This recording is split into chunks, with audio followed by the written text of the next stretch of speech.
Bar problem number 1. Nadine, a celebrated children's book author, conceived a story about two siblings who repaired their strained relationship through kindness and forgiveness. She prepared the manuscript and provided detailed descriptions of the characters' appearance, clothing, and facial expressions to Paolo, a young illustrator who volunteered his services without compensation. Relying on Nadine's instructions, Paolo independently produced the illustrations using his own artistic style and technique. After the book became a commercial success, Nadine registered the work and claimed exclusive copyright over both the literary text and the illustrations, insisting that Paolo merely translated her ideas into drawings. Paolo disputed the claim and asserted authorship over the illustrations. Is Nadine the copyright owner of the illustrations? Explain. Suggested answer: no, Nadine is not the copyright owner of the illustrations created by Paolo. The Intellectual Property Code provides that ideas, concepts, and themes are not copyrightable, while only their original expression receives copyright protection. Jurisprudence provides that one who merely supplies the concept or specifications is not the author of the artistic work when another, through independent skill and creative effort, gives the idea its concrete expressive form. Here, Nadine supplied only the story and the desired appearance of the characters, while Paolo exercised his own artistic judgment and labor in producing the illustrations. Although the drawings followed Nadine's instructions, the copyrightable expression originated from Paolo's creative execution, making him the author of the illustrations. Accordingly, Nadine owns the copyright over the literary text, but Paolo owns the copyright over the illustrations he created. Bar problem number 2. Sterling Biotech Inc., SBI, a domestic stock corporation, was incorporated in 1992 with a corporate term of 30 years. When its stated corporate term expired in 2022, its board of directors neither amended its articles of incorporation nor filed any application to revive its corporate existence. Despite this, the corporation continuously operated its manufacturing business, entered into supply contracts, and transacted with the public. Medcore Pharmaceuticals, a competitor, questioned SBI's continued operations, arguing that the corporation automatically ceased to exist upon the expiration of its corporate term because no extension or revival had been secured. Is Medcore Pharmaceuticals correct? Explain. Suggested answer: no. Medcore Pharmaceuticals is not correct, because SBI continues to exist notwithstanding the expiration of the corporate term stated in its Articles of Incorporation. The Revised Corporation Code provides that corporations existing before its effectivity are deemed to have perpetual existence, unless they validly elected to retain their specific corporate term within the period prescribed by law. Moreover, the automatic conversion to perpetual existence occurs by operation of law and does not require an amendment of the Articles of Incorporation. Here, SBI was incorporated before the effectivity of the Revised Corporation Code, and nothing shows that it elected to retain its original corporate term within the period allowed by law.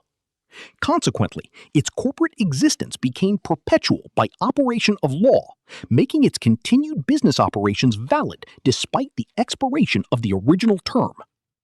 Accordingly, SBI validly continued its corporate existence and business operations without the need to revive its corporate charter. Bar problem number 3. Bianca browsed the mobile application of Shop Direct, an online marketplace, during a one-day promotional sale offering free delivery and a 40% discount for purchases worth at least 8,000 pesos. She selected several items, completed the checkout process, and the platform accepted her orders by marking them pending payment. Because of insufficient funds, Bianca paid only the following day, after the promotional period had ended. Shop Direct refused to honor the discount and free delivery, insisting that no binding agreement existed, absent a signed written contract. Bianca presented screenshots of her confirmed online orders and demanded compliance with the promotional terms. Is the transaction enforceable based on Bianca's screenshots? Explain. Suggested answer: Yes, the transaction is enforceable based on Bianca's screenshots, subject to proper authentication as electronic evidence. The Electronic Commerce Act recognizes that contracts may be formed through electronic data messages and electronic documents, which are given the same legal effect as written documents when duly authenticated. Here, ShopDirect accepted Bianca's orders by marking them pending payment, thereby evidencing the parties' meeting of minds through electronic means. The screenshots, once properly authenticated, constitute electronic data messages proving the existence and terms of the transaction, including the promotional benefits offered at the time of checkout. Accordingly, ShopDirect may be compelled to honor the promotional terms reflected in the authenticated electronic records. Bar problem number 4. Amelia, Beatrice, Carla, Denise, and Elaine agreed to organize Hope for Children Foundation, Inc., a non-stock corporation dedicated to supporting abandoned minors. Before the corporation was registered with the Securities and Exchange Commission, Victor executed a notarized deed donating a parcel of land to the proposed corporation. Carla accepted the donation in the same public instrument on behalf of the organization. A year later, the Securities and Exchange Commission issued the corporation's certificate of incorporation. After Carla's death, her heirs claimed ownership of the donated property, arguing that the donation was void because the corporation had no juridical personality when it accepted the donation. Is the donation valid? Explain. Suggested answer: yes, the donation is valid, notwithstanding the corporation's lack of juridical personality at the time the donation was accepted. The revised Corporation Code recognizes the doctrine of corporation by estoppel, which precludes a person who dealt with an intended corporation as if it existed from later denying its corporate existence to defeat a valid transaction. Case law further provides that the subsequent incorporation of the donee and the ratification of the acceptance cure any defect attending the acceptance made before incorporation. Here, Victor voluntarily donated the property to the proposed corporation and treated it as capable of receiving the donation. After the corporation was duly incorporated, it effectively acquired juridical personality, thereby validating the prior acceptance made on its behalf and preventing any denial of the transaction's efficacy. Accordingly, ownership of the donated property belongs to the corporation and cannot be included in Carla's estate. Bar problem number 5. Raphael and Simon earned millions of pesos each month from the illegal trafficking of endangered wildlife. They regularly delivered the proceeds to Olivia, an art dealer, who knowingly used the funds to purchase expensive paintings and later sold them through legitimate auction houses to conceal the origin of the money. After authorities uncovered the wildlife trafficking operation, Olivia was charged with money laundering. She contended that she could not be convicted because she never participated in the illegal wildlife trade itself. Is Olivia criminally liable for money laundering? Explain. Suggested answer: yes, Olivia may be held criminally liable for money laundering even if she did not participate in the predicate unlawful activity. The Anti-Money Laundering Act, as amended, punishes any person who, knowing that money or property represents the proceeds of an unlawful activity, transacts, converts, transfers, conceals, or disguises its true nature or source. Jurisprudence and the law recognize that liability for money laundering is distinct from liability for the predicate offense. Here, although Olivia did not engage in the illegal wildlife trafficking, she knowingly received and used its proceeds to acquire and dispose of valuable paintings, thereby concealing the illicit origin of the funds. Her participation in laundering the proceeds is sufficient to incur criminal liability, independent of the underlying crime. Accordingly, Olivia is criminally liable for money laundering despite not participating in the illegal wildlife trade. Bar problem number 6. Nina and Roxanne were shareholders of Essien and Isaiah Corporation, EEC. Although they still had unpaid stock subscriptions, the board of directors declared dividends. condoned their unpaid balances and later dissolved the corporation despite its insolvency. During liquidation, the remaining corporate assets were distributed to the shareholders. Unpaid corporate creditors thereafter sued Nina and Roxanne to recover the outstanding debts. Nina and Roxanne argued that EEC has a personality separate and distinct from its shareholders, and that they were never parties to the corporation's obligations. May the creditors proceed directly against Nina and Roxanne? Explain. Suggested answer: yes. The creditors may proceed directly against Nina and Roxanne to the extent of their unpaid stock subscriptions. The revised Corporation Code recognizes the trust fund doctrine, under which unpaid capital subscriptions constitute a fund held for the benefit of corporate creditors. Case law provides that upon the corporation's insolvency, dissolution, or condonation of unpaid subscriptions, creditors may enforce payment of such subscriptions notwithstanding the corporation's separate juridical personality. Here, EEC had long been insolvent, yet its directors condoned Nina's and Roxanne's unpaid subscriptions and distributed corporate assets upon dissolution. These circumstances bring the case squarely within the trust fund doctrine, allowing the creditors to recover directly from the shareholders despite their lack of contractual privity. Accordingly, Nina and Roxanne may be held liable to satisfy the creditors' claims to the extent of their unpaid stock subscriptions. Bar problem number 7.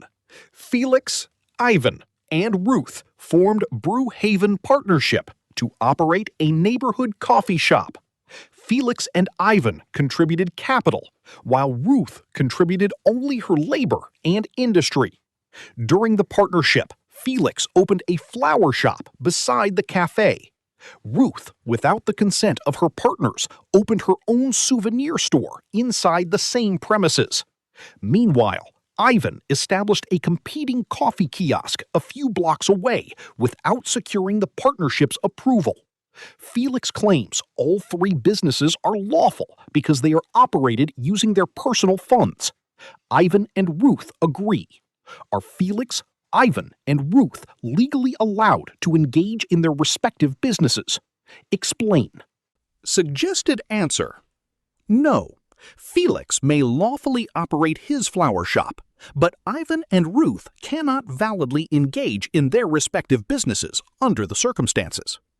The Civil Code provides that an industrial partner cannot engage in any business for himself without the express permission of the partnership. It likewise prohibits a capitalist partner from engaging in the same kind of business as the partnership, absent a contrary stipulation, while allowing participation in businesses that do not compete with the partnership. Here, Felix's flower shop is distinct from the partnership's coffee business and does not violate the prohibition. By contrast, Ruth opened her own business without the partnership's consent, despite being an industrial partner, while Ivan established a competing coffee kiosk, although he is a capitalist partner, and no contrary agreement appears from the facts.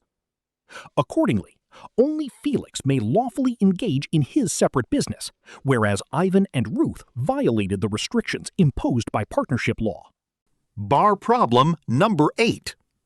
Daphne is a popular legal content creator who uploads paid educational videos discussing Supreme Court decisions. One of her videos contained a unique visual presentation summarizing landmark criminal law cases. Brent, another content creator, incorporated a 40-second clip from Daphne's video into his monetized online lecture without obtaining her permission. Brent argued that he merely used the clip to explain a legal doctrine to law students, and that the use constituted fair use. Daphne sued Brent for copyright infringement. Is Brent liable for copyright infringement? Explain. Suggested answer: yes. Brent is liable for copyright infringement. The Intellectual Property Code provides that copyright infringement exists when a protected work is used without the copyright owner's authority in violation of the statutory limitations, including fair use. Case law further provides that the commercial nature of the use and its effect on the market value of the original work are material considerations in determining whether fair use applies. Here, Daphne owns the copyright over her audiovisual presentation, while Brent reproduced a substantial portion of her work in a monetized lecture without authorization. Since the use generated profit and diminished the market value of Daphne's original content, Brent cannot successfully invoke the fair use doctrine. Accordingly, Brent is liable for copyright infringement for the unauthorized commercial use of Daphne's copyrighted work. Bar problem number 9. Alpha Nexus Corporation filed its Articles of Incorporation with the Securities and Exchange Commission, SEC.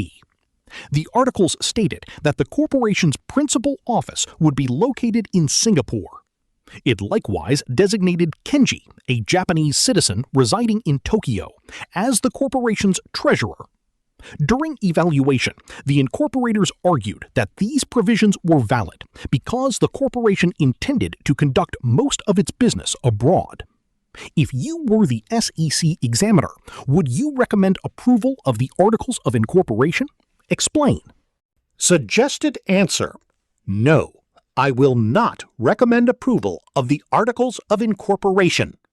The revised Corporation Code provides that a corporation's principal office must be located in the Philippines, and that the treasurer must be a resident of the Philippines. Jurisprudence recognizes that compliance with these statutory requirements is indispensable before the SEC may approve the Articles of Incorporation. Here, Alpha Nexus Corporation designated its principal office in Singapore and appointed a treasurer who resides in Tokyo. These provisions directly contravene the mandatory requirements of the revised Corporation Code and cannot be justified by the corporation's intention to conduct business abroad. Accordingly, the Articles of Incorporation should not be approved until the defective provisions are amended to conform to the requirements of law. Bar problem number 10. Liam installed a closed-circuit television, CCTV camera, outside his residence after several motorists repeatedly raced through their subdivision at night. The camera recorded the vehicles and their license plate numbers. Intending to file a civil action for damages, Liam requested the Land Transportation Office, LTO, to disclose the names and addresses of the registered vehicle owners. The LTO denied the request, arguing that the requested information constitutes personal data which cannot be released without the owner's consent under the Data Privacy Act. Was the LTO correct? Explain. Suggested answer: no, the LTO was not entirely correct in denying Liam's request solely for lack of the vehicle owner's consent. The Data Privacy Act permits the processing and disclosure of personal information not only upon consent, but also when authorized by law or necessary for the establishment, exercise, or defense of legal claims.